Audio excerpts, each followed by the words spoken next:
es tu voz en el Congreso. Este 2023 seguí eligiéndonos. DTV, el periodismo en el Congreso.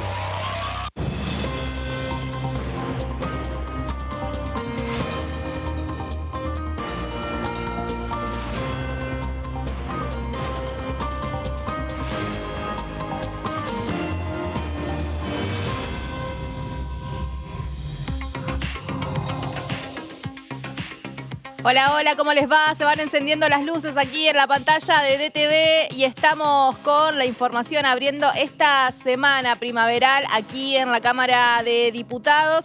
La información parlamentaria que nos reúne con convocatorias de comisiones. Ya tenemos la agenda de lo que va a ser el trabajo durante estos 5 días, como por ejemplo el día martes se reúne la Comisión de Legislación General del Trabajo para tratar la reducción de la jornada laboral, otro de las propuestas que tiene el oficialismo y que quiere aprovechar para poder empezar a ponerla en la vidriera de la Cámara de Diputados antes de lo que van a ser las elecciones del 22 de octubre con, bueno, esperando y aprovechando la situación de lo que puede llegar a ser el resultado para esa fecha. Recordemos que el 22 de octubre Argentina elige presidente, hay candidatos incluso que hoy son diputados nacionales y que hubo elecciones este fin de semana en la provincia de Mendoza, donde finalmente entre la puja que tenía Omar de Marchi, diputado de esta Cámara también, y el senador Alfredo Cornejo, termina ganando por amplia mayoría de votos el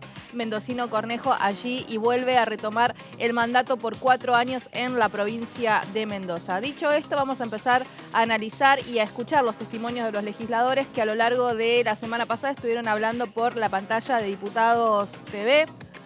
Vamos a meternos con entonces las opiniones, estuvieron hablando sobre distintas cuestiones, pero una fundamental fue que finalmente ingresó el proyecto de ley para que se descuente el IVA, el impuesto IVA en productos de la canasta básica, se haga un reintegro, que es una medida que ha anunciado Sergio Massa, que está rigiendo actualmente, pero que el tigrense mandó la iniciativa para que también el Congreso lo convierta en ley. Sobre estas cuestiones vamos a empezar a escuchar el testimonio de los legisladores y vamos a empezar nada más ni nada menos que por la palabra de Carlos Heller. El decreto está en vigencia y el mecanismo está funcionando y ya se han resuelto los problemas operativos normales cuando hay una cuestión como esta, y las ansiedades de que algunos que querían que las devoluciones estén antes que empiece a funcionar, ya sin contar con algunas chicanas que quedaron al descubierto, como lo que le pasó a Tetaz en la sesión, diciendo que podía ingresar aunque tenía ingresos superiores al techo que estaba establecido.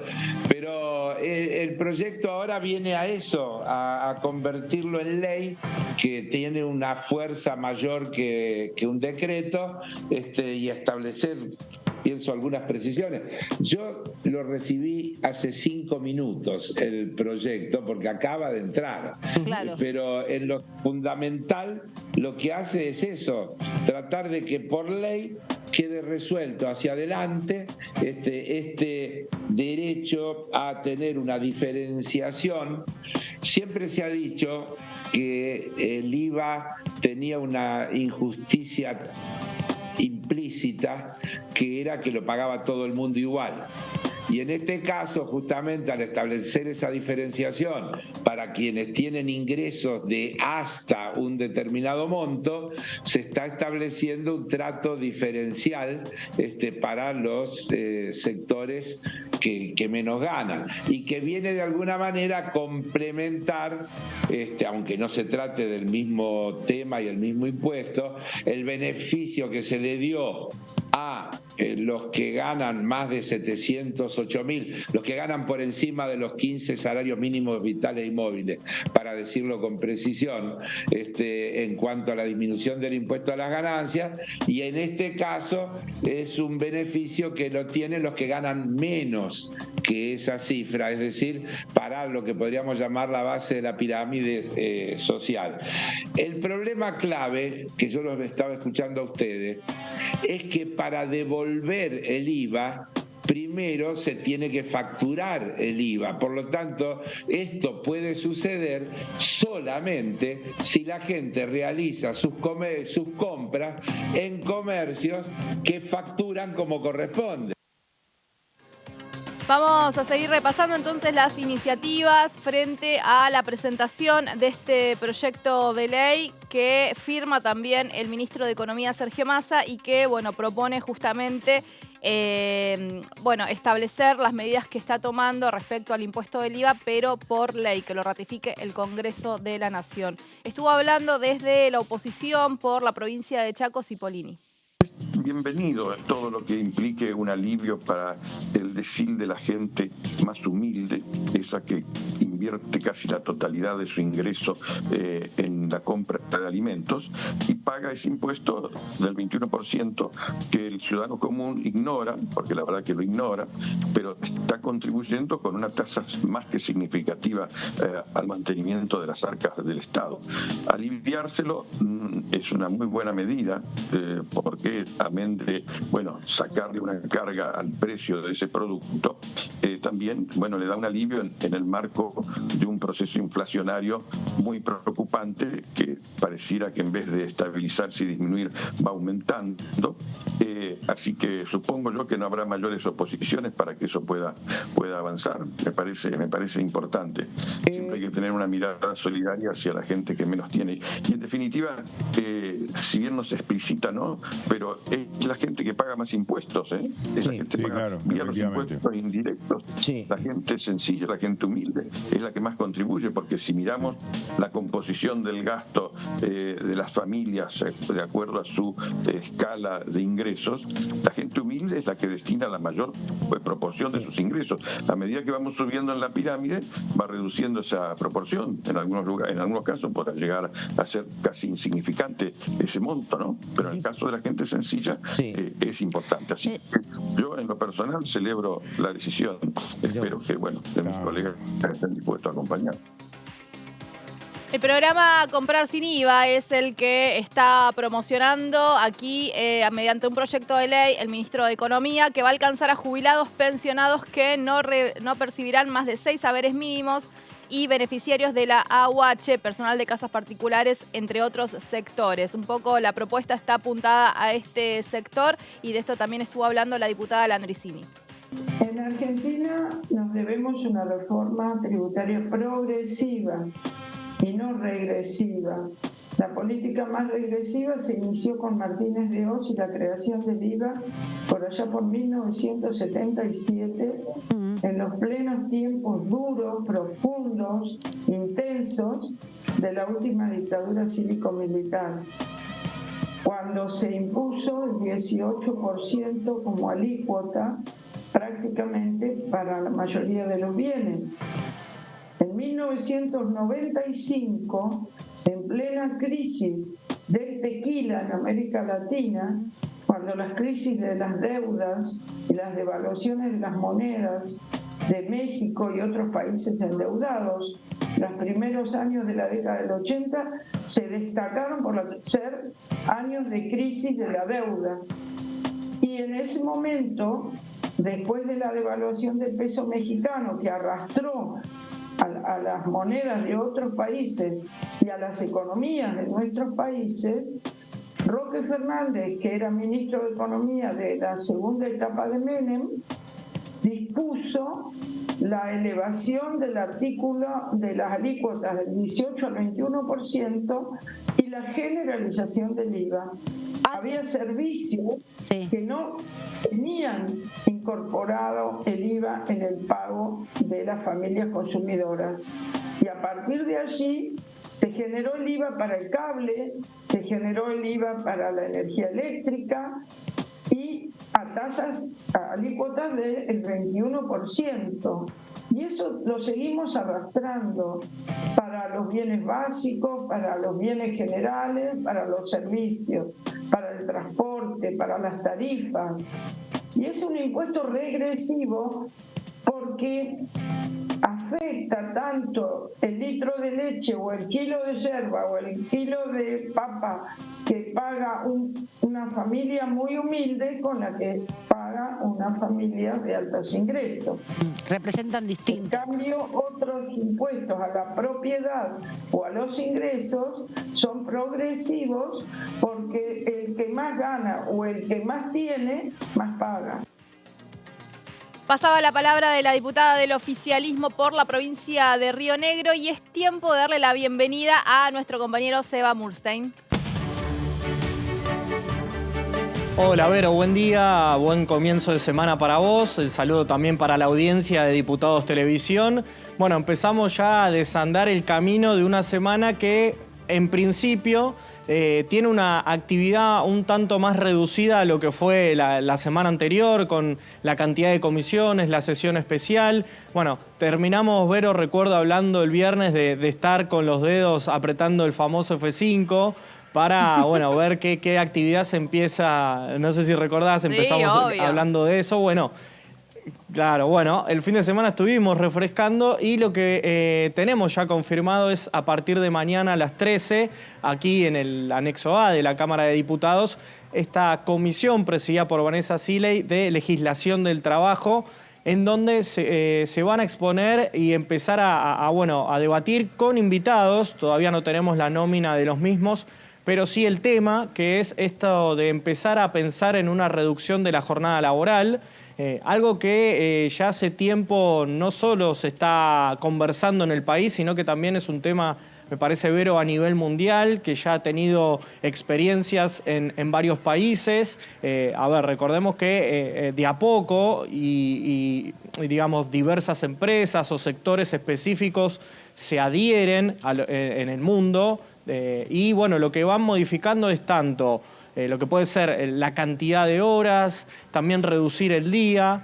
Específicamente en esta comisión hay 7 proyectos que abordan estas modificaciones. 5 son del bloque oficialista, entre ellas la de Hugo Yasky, la del diputado Valdés, la de Sergio Palazzo, también la de Ormachea.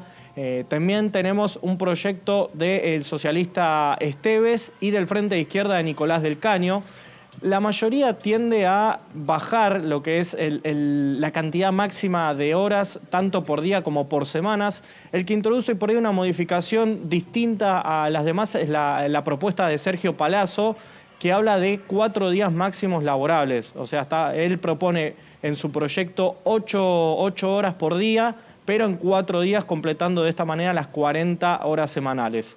Así que bueno, eso, Vero, es en principio la actividad confirmada, a la espera también de lo que pueda llegar a suceder con el IVA, ¿no? Un proyecto que ya está implementado, que se presentó el viernes ante la Cámara, bajado desde Sergio Massa, el candidato y actual ministro de Economía. Así que bueno, también estaremos a la espera de ver si se empieza a tratar, como sucedió con la modificación de ganancias, estos cambios en el IVA, Vero. Muy bien, Seba. Bueno, mucha información entonces, vamos a estar atentos a lo que suceda en la Comisión de Legislación del Trabajo. Podemos empezar a hacer hoy F5 también, Seba, y poner energía para que haya más comisiones en la semana, sobre todo, ¿viste? De 10 a 12... Está bueno ese horario, hay que sugerirlo. Bueno, nos reencontramos en un ratito nada más, ¿te parece? Perfecto, Vero, hasta luego. Hasta luego, Seba Murstein, se va nuestro compañero allí brindándonos la información de las actividades de esta semana. Y ahora vamos a hacer un repaso de lo que sucedió la semana pasada en la Comisión de Juicio Político, que retomó sus reencuentros ya con un tema específico nuevamente. La causal es el Consejo de la Magistratura y aquí la producción armó este compilado que vamos a repasar con ustedes. Diputados, diputadas, integrantes de la Comisión de Juicio Político, reanudamos las reuniones de comisión donde se lleva adelante el juicio político a los integrantes de la Corte Suprema de Justicia de la Nación. Les pido silencio a los diputados y asesores para poder introducir el tema del día de la fecha. Ustedes saben que cuando comenzamos a tratar los 14 pedidos de juicio político contra los integrantes de la Corte Suprema de Justicia de la Nación, se comenzaron a tratar los pedidos. Esos pedidos denunciaban distintas acciones que podían configurar el mal desempeño de los integrantes de la Corte, y de acuerdo a lo denunciado se ha dictado el informe de admisibilidad que informaba de que había sustento para avanzar en la investigación, y la investigación se dispuso se hiciera por causales o causas, donde se fue investigando el posible mal desempeño de los jueces de la Corte. Por un lado tiene un interés propio en cuanto se autoerigió, como lo hizo Nazareno en su momento, presidente del Consejo de la Magistratura. En segundo término, teníamos un hecho que tiene mucha gravedad institucional, que se hicieron públicos los chats entre Robles, que trabaja con Rosati, y Marcelo D'Alessandro, en ese entonces ministro de Seguridad de la Ciudad de Buenos Aires. En esos chats aparecieron cosas que nos preocuparon expresamente. Por ejemplo, la diagramación, la instrucción por parte de Robles a D'Alessandro para que la bancada opositora tuviese una estrategia específica para el tratamiento del tema Consejo de la Magistratura. Que la gente hable de estrategias no nos preocupa. Nos preocupó que fue específicamente la estrategia que llevó adelante la bancada opositora. No bajó a convalidar la sesión. Entonces nos pareció que había una coincidencia de temas que nos hacían tener algún razonable temor sobre la imparcialidad de Rosati para resolver este tema, y a riesgo de aburrirlos, debo decir que en materia de recusaciones no basta con acreditar el razonable temor sobre la conducta de un magistrado, porque está en defensa de una cuestión que es básica del Estado de Derecho, como es la imparcialidad de los magistrados. Se iban dando cara y seca, y en el medio Lorenzetti. Realmente fue una corte de lujo, muchachos. Una corte de lujo. Yo desde 1983 para acá, porque antes no puedo hablar del fallo Suiz, sí puedo, pero en definitiva fue un fallo de Salvador Álvarez Alonso y no de la corte. Es lo más maravilloso que a mí me pasó, y yo he ganado y he perdido con esa corte. Yo he ganado y he perdido con esa corte. Los he conocido a todos. Han sido todos unos ministros extraordinarios, con sus más, con sus menos, con sus joyos. A ver, Zaffaroni votó en contra en el fallo Rizzo, y yo no perdí mi magnífica relación con Zaffaroni, y ni que hablar con Falti, ni que hablar con Lorenzetti, con Carmen nos reíamos muchísimo. Gente, aparte gente común, gente del pueblo, con lo que uno se podía sentar. Hoy yo no tengo relación ni con Rosenkamp ni con Rosati. Yo le tenía mucho cariño, le tengo mucho cariño, pero le tenía mucha admiración a los votos de Maqueda. No sé qué pasó, porque no son malos, no votaba más como antes. Y con Lorenzetti hasta tengo una relación cuasi profesional. No puedo ni opinar. Lo que me molesta es la creencia de que la Corte saca los fallos a la carta. Y es una sensación que tiene el pueblo, para un lado o para el otro. No estoy haciendo antes o ahora. A ver, no es una acusación puntual. Creo que de alguna manera u otra hay que equilibrar la Corte. Yo nunca fui partidario de la ampliación de la Corte, jamás. Siempre estuve en contra. Creo que en este momento no hay más remedio de llevarla a 7 o a 9 miembros. Cuando hablan de 25, la verdad no me río yo. Ustedes saben, los que escuchan el programa saben que me río cuando dicen eso, es impracticable. Pero 7 o 9, y después pienso, no pueden nombrar un procurador, van a nombrar 4 ministros de la Corte, imposible. Pero con 4 miembros no se puede seguir, no se puede continuar, no es justo el fallo. No es justo el fallo. Dentro del fallo colegio, el primer fallo, hay un voto en disidencia parcial de Lorenzetti que específicamente remite sobre las competencias exclusivas de dictar leyes, derogarlas, volver a la vigencia que tiene el Congreso de la Nación. Para ser clara, cada órgano órgano del Estado tiene sus competencias específicas, es decir, aquello que puede hacer y aquello que no puede hacer. La competencia específica del Congreso de la Nación, en este caso del Senado, es dictar leyes. No pueden hacerlo otros organismos y derogarlas, por supuesto. Y dejamos planteado porque lo consideramos que se había inmiscuido de modo inexcusable en competencias excluyentes del Senado de la Nación.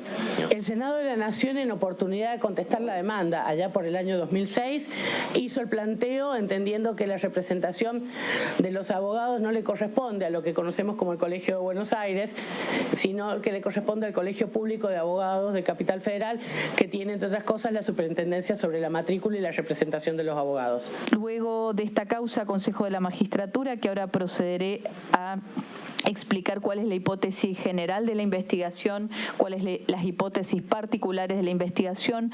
Quiero aclarar que algunos de los testigos de esta causa ya vinieron cuando comenzamos a trabajar en esta comisión a principio de año, por lo cual consideramos desde la Presidencia que con una sola reunión de Consejo de la Magistratura es suficiente y en la próxima reunión de comisión proponemos a todos los presentes que procedamos a tratar la siguiente y última causa que ha sido declarada admisible, que es abuso de poder. Esa causa, abuso de poder, es una causa que su principal o fundamento radica en la denuncia de juicio político o pedido de juicio político que realizó la coalición cívica, la diputada Oliveto. Es un proyecto que fue de la diputada Carrió y luego representó la diputada Oliveto contra el juez Lorenzetti por distintos motivos. Con lo cual, la siguiente reunión de comisión, esta sería sobre Consejo de la Magistratura y la próxima sería para evacuar o llevar adelante la investigación correspondiente a esa causa abuso de poder, donde los miembros de esta comisión que responden a esa fuerza política ya han pedido prueba y hay constancias probatorias también que serán analizadas para elaborar luego el informe. Seguimos en DTV Noticias y vamos a repasar lo que veíamos en este compilado, pero en placas. Se reunió la Comisión de Juicio Político y entonces nos metemos así en las placas. Bien. Ok, la Comisión de Juicio Político empezó con el debate de los fallos sobre el Consejo de la Magistratura. Se trata de la discusión sobre lo que fue la medida cautelar que repuso la ley derogada en 2006 y posibilitó el retorno a la antigua composición del Consejo de la Magistratura. Esto recordemos que se dio en el mes de diciembre. El oficialismo asegura que los chats publicados en distintos medios de prensa entre Robles y de Alessandro consta que entre ambos existió una coordinación y un asesoramiento directo desde la Corte hacia el gobierno de la ciudad respecto de cómo proceder en el caso del Consejo de la Magistratura. Es el motivo de causal de lo que se está investigando ahora en la Comisión de Juicio Político. Allí la Corte declaró que en diciembre del 2021 inconstitucional la ley del Consejo de la Magistratura aprobada en el año 2006, por la cual se redujo de 20 a 13 el número de integrantes del organismo encargado de seleccionar jueces, analizar su conducta y administrar el poder judicial. Para el oficialismo, Rosati manipuló la integración del Consejo a los efectos de obtener las mayorías que le sean más beneficiosas en un franco alzamiento e invasión a las facultades propias y excluyentes del Congreso de la Nación.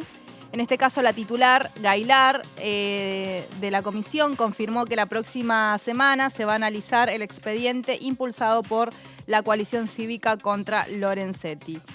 Para esto fueron citados, y lo vamos a repasar en la siguiente placa, la directora general de Asuntos Jurídicos del Senado, Graciana Peñafort, que veíamos en el tape que estuvo hablando, el expresidente del Colegio Público de Abogados de la Capital Federal, Jorge Rizzo, y también Roberto Sagese, secretario letrado de la Corte Suprema de Justicia de la Nación.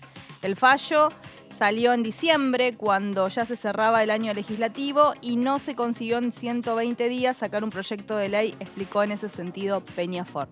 Y en la última placa vamos a decir que se hizo énfasis en la instrucción por parte de Robles a D'Alessandro para que la bancada opositora tuviese una estrategia específica para el tratamiento del Consejo a la Magistratura y que después fue la que lo llevó adelante.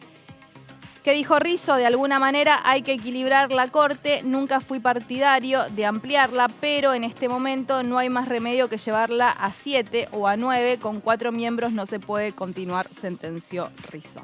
Esto es un poco lo que sucedió entonces en la Comisión de Juicio Político. Hay que decirle a Rizzo que en realidad la Corte debería tener 5 integrantes porque así está establecida, solo que el Gobierno Nacional no colocó, o sea, no nombró quién iba a ser la suplente o suplente de Hayton de Nolasco, en este caso mujer correspondería por ser una magistrada a la que dejó ese lugar vacante, pero en realidad la Corte tiene 5 integrantes y no 4. Vamos a meternos en lo que decía Di Giacomo, pero sobre otro de los temas.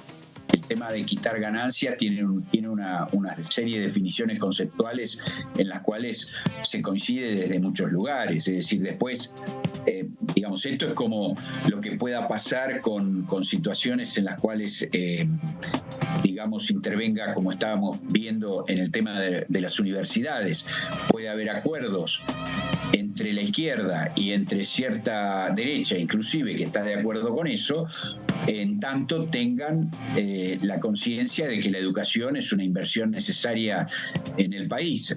Obviamente, los únicos que no van a estar de acuerdo son los que creen que el Estado es una organización criminal.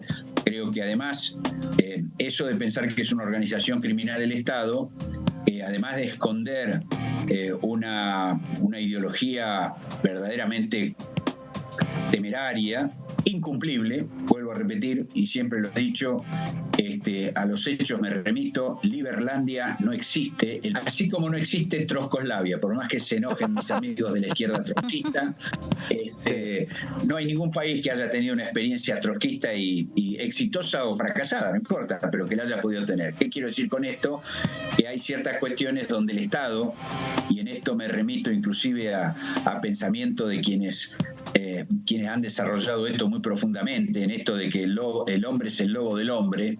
El hombre, Thomas si no Hobbes tiene controles, exactamente, ustedes saben que yo esto. El hombre si no tiene controles, el hombre se ha dado al Estado como una organización que modere y que garantice la convivencia. Porque si entre todos vamos a andar con un arma en la mano, claro, es cierto que somos todos iguales. El que tenga el arma más grande, que dispare más rápido, va a poder liquidar a todos los demás. Y después ese que tiene el arma más grande junta a otros 4 o 5 que tienen armas y se juntan 5 y matan a uno solo. O sea, esta cuestión de la moralidad supuesta del individualismo es una falacia absoluta. El concepto de comunidad, el concepto de que podamos y debemos convivir y vivir todos en conjunto, controlados como corresponde, por algo en lo cual consensuemos como sociedad. Por eso hay estados autoritarios, estados monárquicos, estados democráticos, estados de todo tipo, pero siempre hay estado. Claro. Esta moda que se pretende poner es, como digo, miti-miti. Por un lado, una sobreactuación para generar cuestiones que hoy son fáciles de reproducir en las redes sociales, y por otro lado, esconden una ideología francamente peligrosísima. No estoy banalizando las experiencias que vivimos en el siglo XX, sino estoy pensando que pueden llegar a ser peores que las que vivimos en el siglo XX. Ganancias, recordemos que se trató la semana pasada aquí en la Cámara de Diputados, el proyecto fue aprobado, recordemos que modifica lo que es el impuesto a las ganancias, sobre todo en la 4ª categoría, también otra medida anunciada por el candidato a presidente de Unión por la Patria, y que esta semana se tratará en el Senado de la Nación, donde si consigue el apoyo y los números necesarios para poder aprobarlo, se convertirá en ley y, bueno, tendrá el Gobierno Nacional que promulgarla para entrar en vigencia. Nos metemos en otros testimonios, en varios testimonios hablando sobre ganancias. En este caso repasamos nuevamente lo que decía Landricini. Como el trabajo no es ganancia, el trabajo no es capital y el salario no es ganancia, es un debate que viene de largo de que no debe el trabajo gravarse con un impuesto a las ganancias. Eso lo impuso la tablita de Machinea en el año 99 y hicieron un tratamiento express en diciembre del 98, después que asumieron, en una semana lo llevaron a diputados, en otra semana y media después de Navidad lo llevaron a senadores, y el 1 de enero del 99 todo el mundo pasó a pagar impuesto a las ganancias en la cuarta categoría desde determinado monto de ingreso, de salario. Y se viene reclamando desde siempre que eso no puede ser así, que eso debe salir, que eso debe darse de baja. Y bueno, y grabar, como decimos nosotros ahora, a las grandes corporaciones, y para esto hay cierto acuerdo en el G20. Sí, la tendencia internacional es grabar los patrimonios, grabar la riqueza, y eso sería progresivo, porque cuanto más se tiene, más se debe pagar. Los argentinos, muchos han fugado divisas para comprar propiedades o para mantener cuentas opacas en el exterior, y eso lo sacan de nuestra capacidad de ahorro nacional.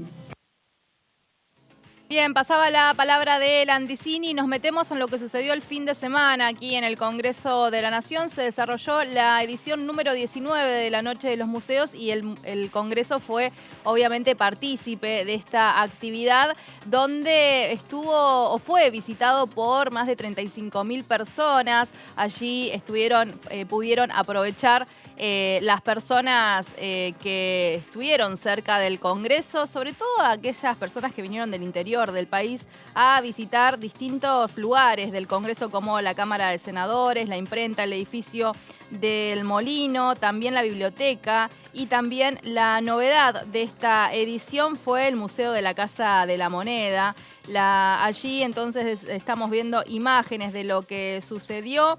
Los visitantes realizaron un recorrido por el Palacio Legislativo, sus características y la historia de los recintos de ambas cámaras, de los salones y las particularidades de este edificio que es Monumento Histórico Nacional y que en los últimos años fue restaurado por equipos de profesionales y especialistas, para dejarlo mucho más bonito. El mismo hablamos del recorrido, ¿no?, que pudieron hacer, incluyó un paseo por los salones azul, el de Pasos Perdidos, el de Provincias, Eva Perón, el Salón Arturo Illia, el Delia Parodi y también el de las Mujeres Parlamentarias y el Salón Blanco. Allí vemos en imágenes, también estuvo participando la titular de la Cámara de Diputados, Cecilia Moró, de este evento.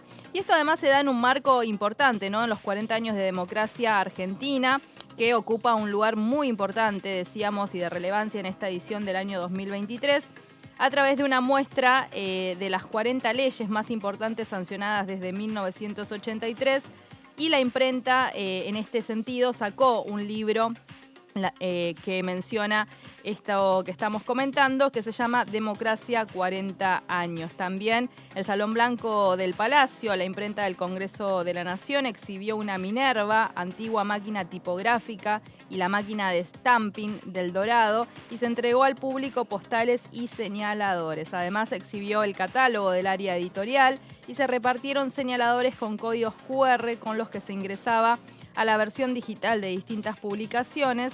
También se realizaron, y esto es muy importante, 3 visitas guiadas en lengua de señas argentina. Así que allí veíamos un poco lo que fue este fin de semana, la edición número 19 de la Noche de los Museos, donde el Congreso participa cada año y que este año, recordamos y destacamos, recibió a 35.000 visitantes. Vamos a la pausa, pero enseguida volvemos con más DTV Noticias.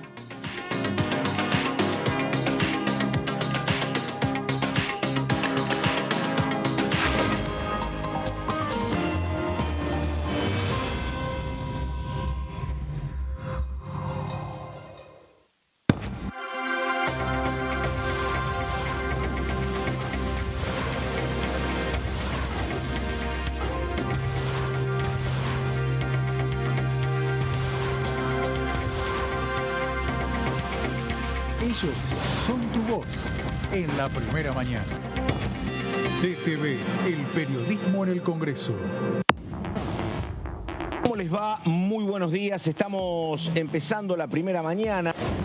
siempre trabajó en esta línea de la rebaja del impuesto a las ganancias en acuerdo con la Confederación General del Trabajo.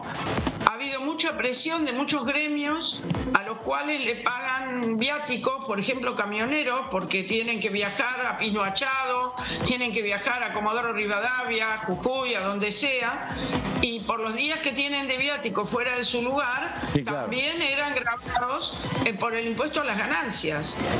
Hay 5 que tienen dictamen y en el caso nuestro estamos para acompañarlos, y hay 3 que tenemos en un caso un dictamen de minoría, que es la nacionalización de la Universidad de Ezeiza, que el planteo de la ley tiene una diferencia respecto de la autonomía universitaria.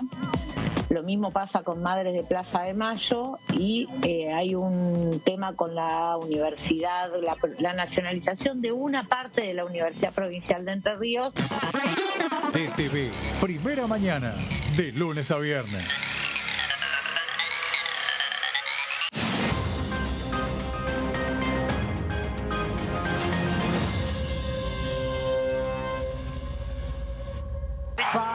Ay, dale, escuchame. Mirá lo que tengo para mostrarte. Así vas a estar en 10 años. ¿Cómo te ves?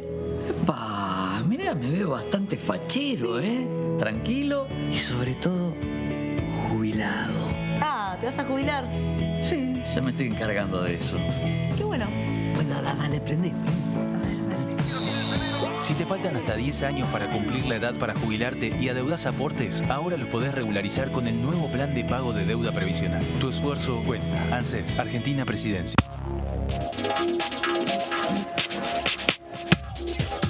DTV es información, es diálogo, es análisis. DTV es federalismo, libertad de expresión, pluralidad de voces. DTV es todo lo que un país en democracia tiene que ser. DTV es tu voz en el Congreso. Este 2023, seguí eligiéndonos. DTV, el periodismo en el Congreso. Ahí vamos. ¿Qué haces? Buen día. ¿Cómo te va? Yo necesito seguir trabajando con proyectos que tenemos presentados como incentivo, como mi primer tractor, una herramienta de financiamiento activo para los pequeños productores de nuestra República Argentina, como un mensaje claro de acompañamiento a la gente que produce y que trabaja. Con esos consensos con que se deberían trabajar todos los temas, ¿no?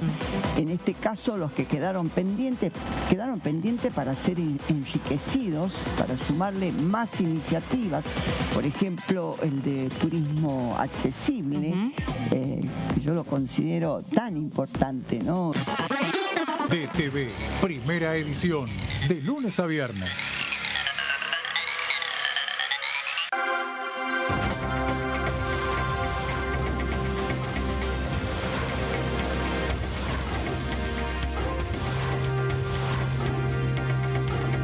Ellos son tu voz en la primera edición. DTV, el periodismo en el Congreso. Otorgamos un refuerzo económico a más de 7.800.000 jubilados y pensionados durante 3 meses. Y detrás de ese dato, protegemos a quienes más lo necesitan. Buen día, ¿cómo les va? ¿Todo bien? Que la empresa, la pyme, que tiene un trabajador en negro no formalizado, que tiene que ver con el mundo de los talleres, de los comercios, de los pequeños emprendedores, pueda blanquearlo sin costo, sin tener que pagar todo lo que le implicaría en términos de pagos por no haber cumplido en su momento. 1. 2, la posibilidad de incorporar y tener baja de aportes patronales, incorporar a una persona. Y 3, que el que tiene un plan social mantiene el plan social y entra a trabajar durante 12 meses.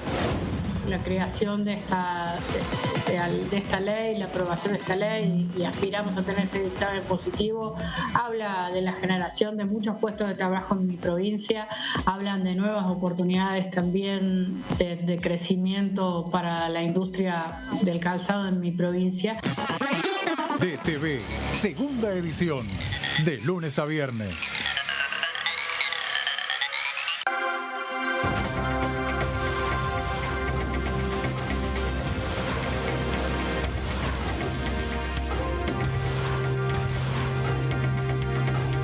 Ellos son tu voz en la tercera edición. DTV, el periodismo en el Congreso.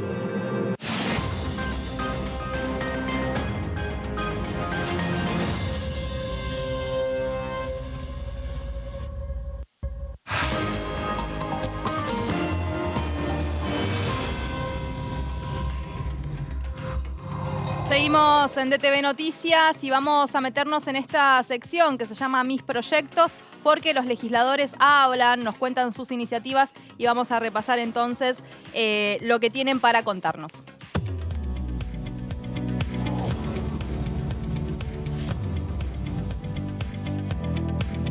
He presentado un proyecto de ley, ha sido numerado con el número 697 del año 2023 y que se refiere a la prohibición de uso de equipamiento de comunicaciones para aquellos que estén privados de su libertad. Persona que está privada de su libertad lo está porque existe por lo menos una semiplena prueba de que es responsable de un delito, y facilitar o posibilitar que tenga comunicación con el exterior puede significar que se está facilitando, tiene acceso a la continuidad de la comisión de delito.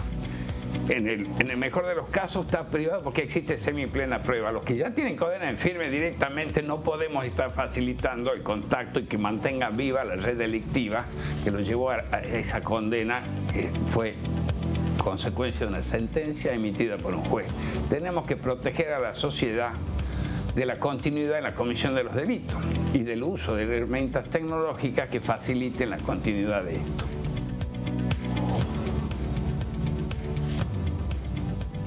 Así la palabra entonces de Zapata hablando sobre sus iniciativas. Otro de los temas que se estuvo tratando a lo largo de la semana y que también llegó al recinto fue un proyecto vinculado a las iglesias evangélicas. Esto se trató en la comisión de, primero obviamente, en la comisión de Relaciones Exteriores que preside el diputado Eduardo Valdés. Allí se firmó el dictamen, inmediatamente fue al recinto y hoy también está allí en la fila de los proyectos a tratar en el Senado de la Nación. La iniciativa, bueno, está vinculada justamente a este sector religioso y vamos a estar repasando lo que decía entonces el diputado porteño Eduardo Valdés. Realmente el valor para mí es que el 31 de octubre se ha dado la media sanción. Va a ser el Día de las Iglesias Evangélicas, que coincide con el Día de la Ruptura de Martín Lutero, hace 503 años. Pero fundamentalmente yo lo que valoro, y esto aprovecho, sí, Diputados TV, este es un proyecto que fue presentado por 4 católicos y una evangélica. 4 diputadas católicas y una evangélica. Creo que es el diputado Bárbaro de Misiones, católico, la diputada Chala de Tucumán, la diputada Vanessa Macetani de Santa Fe y la diputada Agustina Propato, católica también. Ellos 4 católicos y Dina, que es evangélica. Digo esto y quien más me insistía a mí como presidente de la Comisión de Relaciones Exteriores que tratemos este tema, eso era el Zucaria, que es la vicepresidenta de la Comisión de Relaciones Exteriores, que es musulmana. Entonces yo rescato que no es común en el mundo, en este Parlamento. En el comienzo del Año Nuevo Judío, además. No, bueno, agreguémosle, pero que lo que no es común en el mundo es esta interreligiosidad, este ecumenismo, ¿no?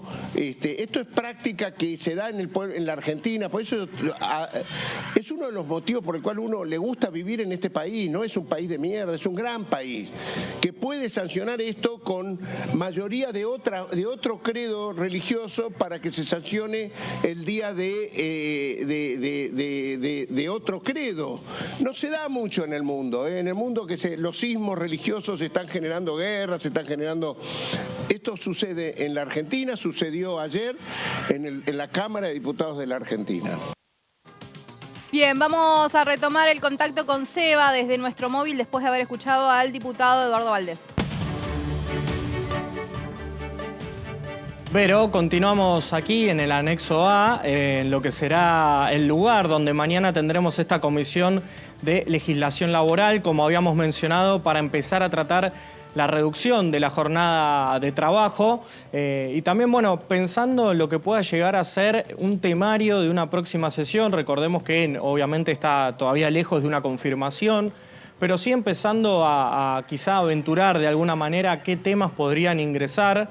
Y repasando un poco los proyectos que ya han tenido su dictamen, que ya están esperando en las gateras para ingresar al recinto y que sean posibilidad de convertirse por lo menos en media sanción para que después vayan a la Cámara de Senadores. Uno de ellos es esta promoción a la industria del calzado, ¿sí? Esta iniciativa del oficialismo de Constanza Alonso, de la provincia de Buenos Aires, ¿sí? Para crear esta industria estratégica, ¿sí? Para también lo que se refiere a mejorar y registrar el empleo que tiene un porcentaje alto de empleados no registrados, y también convertir un poco a esta industria en una que sea o que tenga un auge mucho más exportador de lo que tiene ahora. Y otro también que me parece interesante y en el cual no debería haber ningún tipo de resquemores entre los distintos bloques es esta prevención, este plan de prevención y detección para lo que son los abusos de los niños, niñas y adolescentes en los ámbitos donde realizan sus actividades. Recordemos esta comisión que había tenido hace 2 semanas una reunión fallida por falta de quórum, pero que la semana pasada en estas cerca de 9 comisiones que habíamos contado pudo conseguir el número y después tener un dictamen total y unificado para un proyecto que ya tiene sanción en el Senado y que si no se aprueba pierde estado parlamentario este año. Bueno, este tema por suerte se zanjó, se aprobó las modificaciones, cada provincia va a tener que articular estas prevenciones en las escuelas públicas o privadas, en los clubes, en instituciones religiosas, sociedades de fomento, para cortar de raíz esta problemática que aqueja a los niñas y adolescentes, tanto en sus actividades privadas como públicas, y también el porcentaje alto también a prestar atención, que son los abusos intrafamiliares, como bien mencionaba la presidenta de la Comisión de Familias, Roxana Reyes. Bueno, es una de las problemáticas que más aquejan a las juventudes de nuestro país, Vero. Perfecto, bueno, entonces tenemos esos temas y habrá que ver qué sucede con lo que ingresó por parte de Sergio Massa respecto a el IVA. Y también otra de las iniciativas que me parece que el kirchnerismo va a querer empujar fuerte hacia una nueva sesión es esta que vamos a ver cómo se debate mañana, que tiene que ver con la jornada laboral. Sí, sí. Otros temas que, por ahí ya generan otro tipo de vínculos, de puentes, de negociaciones, es lo que hablábamos, Vero, de la exteriorización del ahorro argentino, conocido como blanqueo, que es un tema, claro, que desde por lo menos el oficialismo lo ven como una ventana de oportunidad para aumentar la recaudación y, tener otro ingreso a la caja que tanto necesita el país, ¿no? Perfecto, Seba. Bueno, nos quedamos con esta información. Mañana vamos a profundizarla. Gracias, compañero, por el contacto el día de hoy. Buen día, Vero. Hasta luego. Hasta luego, se va Sebastián Murstein y vamos a repasar lo que decía Cipollini, porque la semana pasada también aquí en la sesión especial convocada por el oficialismo se aprobaron 5 iniciativas que establecen la creación de universidades en distintos puntos del país. Ahora es el Senado quien tiene la pelota para poder sancionarlas y convertirlas en ley. Esto va a suceder también esta semana en la Cámara que preside Cristina Fernández de Kirchner, pero vamos a repasar lo que decía Cipollini al respecto. Yo voté todas en contra. Voté todas en contra porque considero que la excelencia y la calidad de la educación universitaria no se consigue con más universidades, sino con mayor jerarquía docente.